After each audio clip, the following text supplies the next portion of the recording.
Hey everybody, this is Brian. If you're wondering where I am, I'm actually in our Miami studio right now. We have a very little small studio in Miami where near where I live when we do our NewsNation hits here in Florida. Most of the time I'm on the road, obviously. I'm actually leaving tomorrow to go to Idaho to a Brian Koberger hearing. So depending on when you're listening to this, there might be some updates from that hearing. Check out NewsNation or my Twitter.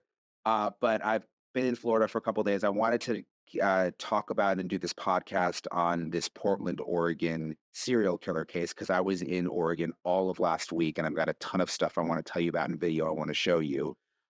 Basically, there were these women who were murdered in early 2023, the first part of the year, 5 women. And initially, the police said that didn't appear the cases were connected. And then later, turns out they said, wait a minute, they are connected. The victims, their names were Kristen Smith, Joanna Speaks, Charity Perry, Bridget Webster, and Ashley Rial. So I went out to Portland last week and met with several of the families. A lot of the families didn't feel like they were getting, that the police weren't paying attention enough in the beginning to the cases, that they weren't being properly investigated. So the families banded together, the moms especially, really inspiring to see these moms all get to know each other, sort of formed this little group where they would go out and investigate the murders themselves and also put pressure on the police to do a proper investigation. So I met with the moms. It's just, obviously just awful, everything that they're going through. And so I went out there earlier in the week, and by the end of the week, there was actually an indictment in the case, which was a pretty big deal. This man named Lee Calhoun was indicted for 3 of the murders. So not for all 5 at this point. It's possible more charges could be coming, but he was indicted for Charity Lynn Perry, Bridget Leanne Webster, and Joanna Speaks. And the investigation is continuing. And Calhoun is actually a felon. Kind of an interesting backstory. He was in state prison in Oregon on felony charges. He helped battle the wildfires in 2020. And the former governor actually let him out of prison early because he helped with those wildfires. And it was later in 2023 that he is now accused of murdering 3 women and possibly even more. All of it's still under investigation. I want to play you a little bit when I first got to Portland and sat down with these moms. I want to play you a little bit of that. Very thankful to have each other and fight together. We call each other the fighting families. These families share a bond that they never hoped to have. Their loved ones all mysteriously murdered in and around Portland, Oregon. The cases unsolved.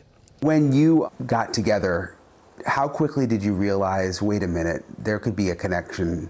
Putting our girls, as we call, they're our girls. They're all our girls. Putting their faces together, saying, hey, something is up. And either we have a serial killer or we have 5 homicidal maniacs. I don't know which one would be worse. 5 Oregon women dead, all within a 3-month period, including Kristen Smith, found in a field February 19th, 2023. Joanna Speaks, discovered April 8th. Charity Perry, found dead near a state park on April 24th. Bridget Webster's body discovered April 30th. And Ashley Rial, found May 7th in a rural area. There's obviously a lot that you all can't say, but are we at a moment where people can look at this case and feel like justice is coming? I think we all feel we're there. We're at the end of this finish line. It's going to happen. So you can see the moms really, really strong. They were all actually staying together when I got there.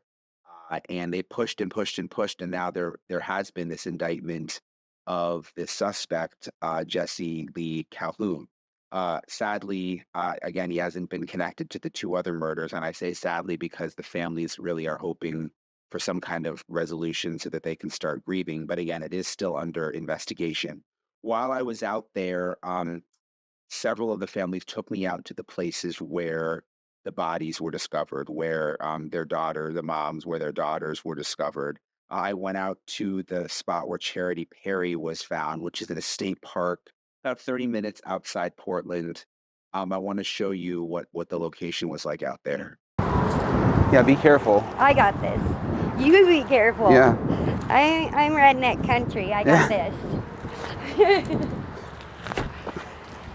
Oh, wow. Yeah. Can we go in? Yeah. Yeah, Do you want to go okay. this way? Yeah. This way? Let's go this Yeah. way, yeah.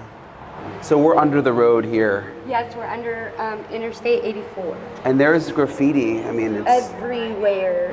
Do you know? I mean, do you think your daughter was alive when it got to this point? I honestly don't.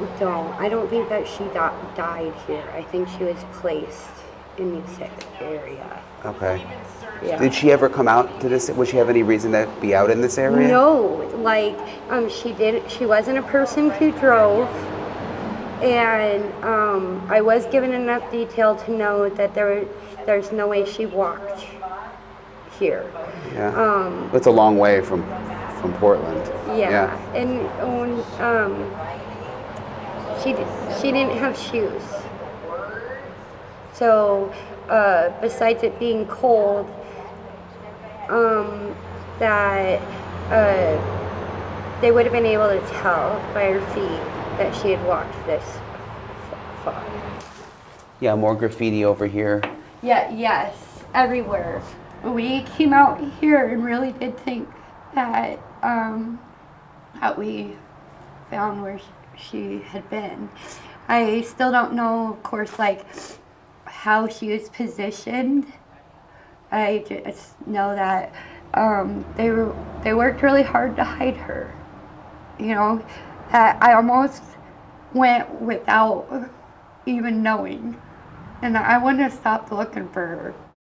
I just felt for Charity's mom. I mean, such a nice lady. And, you know, all of these young women were homeless to a certain degree and had suffered from addiction.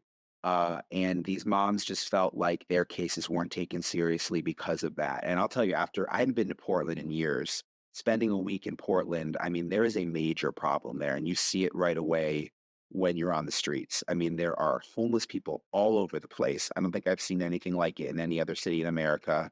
And there's people clearly on drugs. I mean, you see needles. You can just tell people are under the influence. I mean, it's a problem. It's an epidemic in Portland, and you can tell that a lot of these people had quote unquote normal lives at one point and went down a bad path, and that's what happened according to the families with these women who were murdered. And it made me mad that people felt like their deaths didn't matter. At least that's the way the moms felt, because of their addiction issues and because they had been homeless. And when I say homeless, they were couch surfing and that kind of thing. And learning about their lives from the time they were little up until they were killed from their families. I mean, these were people that were loved and that, did contribute to society. And yes, they had problems at the end, but that's obviously no excuse for their cases not to be properly investigated. So it's obviously a good outcome now that there has been this indictment, at least in 3 of the cases, and possibly more coming. So I went out with Charity's mom to that spot you saw in the culvert where her body was discovered. I also went out with Kristen Smith's mom, Melissa, to another area right on the outskirts of Portland where Kristen's body was found. I want to show you this. Hi, Kristen. Oh wow! So Kristen's body was right. Kristen's body was right here, where this dip is. How was she found here? I mean, it's near the road, but it's also. I haven't been told exactly, so I'm still waiting. 14 months I've been waiting. But I, myself, have scoured this whole property, and I'm going to tell you what, it is huge. So I'm more than willing to walk you guys around. I've searched. All right. Breaking and entering, we're good at this, Mala, huh?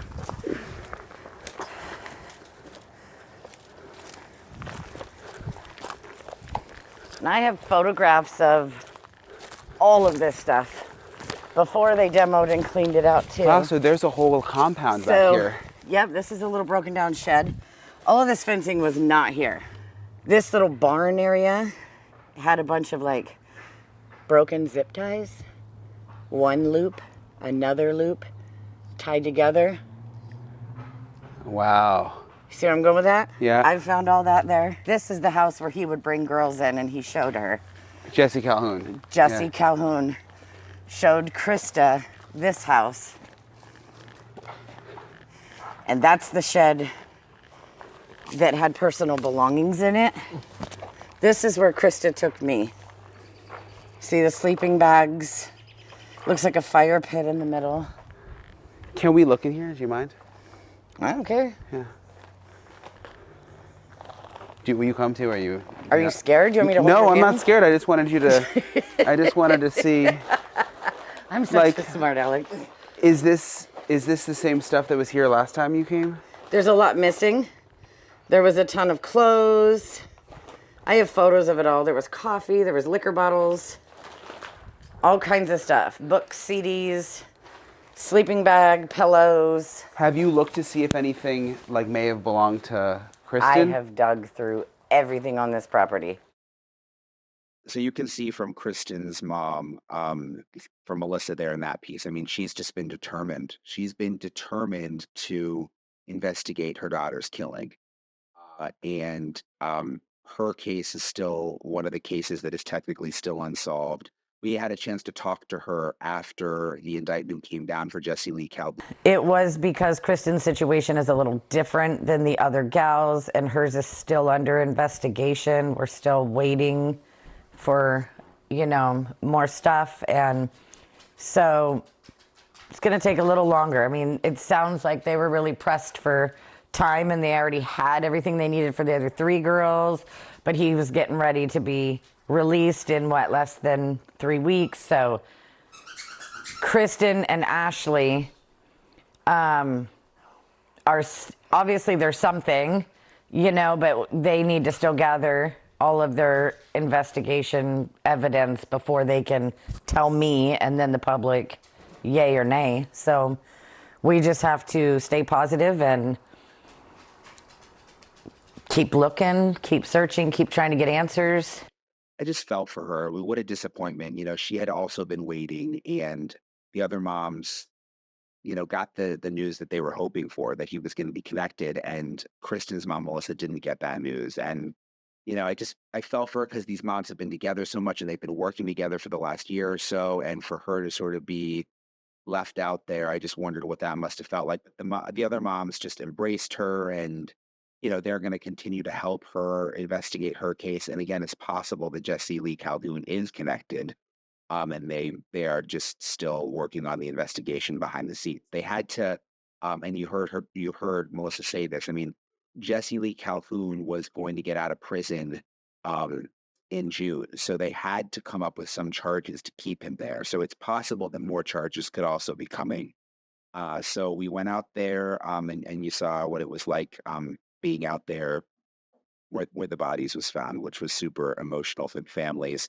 Also interesting, while I was in Portland, I met with the suspect, Jesse Lee Calhoun's girlfriend, a woman named Krista. And I'm going to play you this interview. Keep in mind, I interviewed her, I think it was the day before the indictment came down. So when you watch this, she didn't know that he had formally been indicted at that point. But let me just play it for you, and then I'll tell you what I kind of thought about it on the other end. But yeah, he liked different things different things than I was used to. What other kinds? Was it anything? He would write on me, and he would write on you. Yeah, with marker or whatever. And we had rules though, for the bedroom. And his his basic rule was what happens in the bedroom stays in the bedroom. I don't feel that way about you. He would write whore or slut or whatever on my body, and that was what turned him on, I guess. So. Yeah. Did that make you feel strange? No, actually, it wasn't that strange. Sometimes I would tell him what to write, or I'd write on him, too, or I'd write on myself, you know. So. Was he ever overly physical or abusive in that way, or? There was a few times where things weren't going the way that he was hoping to go, and he had thrown me to the side, but on the bed, and just he would always say if he got mad, if he stubbed his toe or something, he would get mad, and be don't talk to me. Just know that I can't be talked to for a few minutes, when I get angry, just let me be, and then we'll discuss it later, So, those times that, I was thrown on the bed and he would be angry or whatever, saying that I did something to, mess things up. he would come back and apologize for that. So What did you think when it surfaced that he was a person of interest, possible serial killer? it was, I don't even know what I thought then, 'cause like it's been a while, but it was shocking. I was in shock, still in shock. But when I first saw the article before that, so when he, and also because my place had been raided, or searched for 3 days, and they left warrants here that explained why they were here, I kind of had a heads up and an idea of what, was going to happen. So I had about a month to process that before that came out on the news. I still had it in the back of my mind that there was something that he probably had something to do with it from the get-go. You felt that?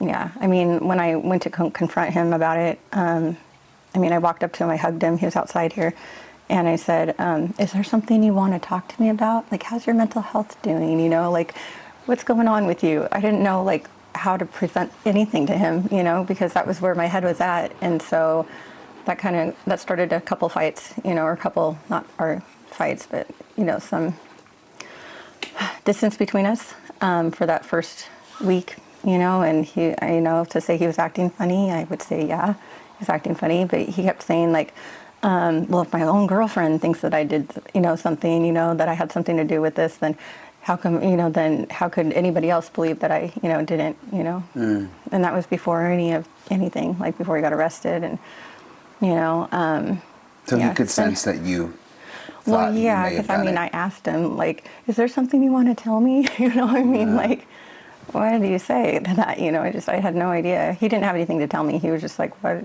That was a weird question, And then I explained to him And that, you lived together. I mean, looking back, does it scare you thinking this could have been you? I haven't put too much thought into that. I mean, there's been times, but like, that I thought, well, what if it was this time? Like the first meeting that we had after the Plaid Pantry meeting, like what if that was going to be my time? But, because I have a hard time placing him in that role. What is all of this? This is a bunch of crap. This is like his clothes, which got taken down the day that, out of our closet, the day that I heard about the DNA being on one of the victims. So it's just a bunch of stuff. It's just stuff. There's tools, and his little art area was over here. So this has been, oh my God, it's been a year. So why do you keep all of this? Because I'm overwhelmed, and it's just too much to deal with. Like, he wants me to sell stuff to put money on his books and to have money, and I'm like, okay, I'll get to that. And then it just ends up piled up, and I'm like, man, I look like a hoarder. So I'm not. But I just keep thinking I'm going to do something with it. And then, he's like possibly getting out, so maybe he's going to need his clothes, He's lost a lot of weight, though, so. You sound so conflicted because you were saying you think I know, gut it's tells so you hard. he did it. Right. Your gut tells you that he did it. Do you see said, how crazy but it is? now you're saying you're So he keeping his might get stuff, out, and then you might sell stuff for him. It's been a hard road, let me tell you, difficult road. I was keeping his stuff for a while, like in the closet and, everything, because it just felt like he was still here. As volatile or as bad as the cheating was, like his love was stronger, felt stronger, but I don't know that he ever actually loved me, because if he's, I don't know, it's confusing. The whole thing's been confusing, the whole relationship in general. So it was interesting interviewing Krista. I felt like she was a victim in a sense too. I mean, clearly the way she's keeping his clothes and emotionally abused and maybe physically abused. So a sad situation. She seems like she's trying to do the right thing. She's cooperated with police, and she's had her own struggles. So it was interesting to talk to Krista. So again, it was a long week in Portland. It meant a lot to me to meet these families. I left feeling really inspired by the moms and just their determination to get their cases solved. And we spent a lot of time together. And I also left sort of disturbed by the situation in Portland, again, having been there years ago for a vacation. And I think I was like even in college. It's been a long time.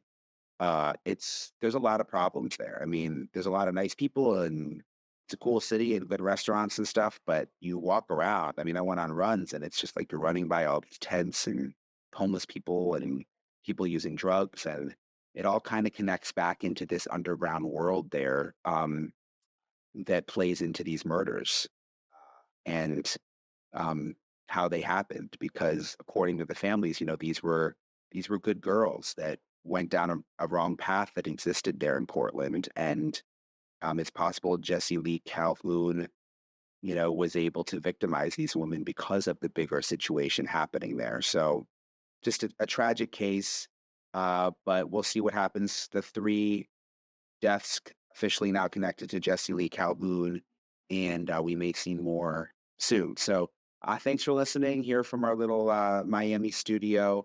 I'm going to get back on the road to the next story, but I'll keep you updated on this one. We'll see if more arrests come.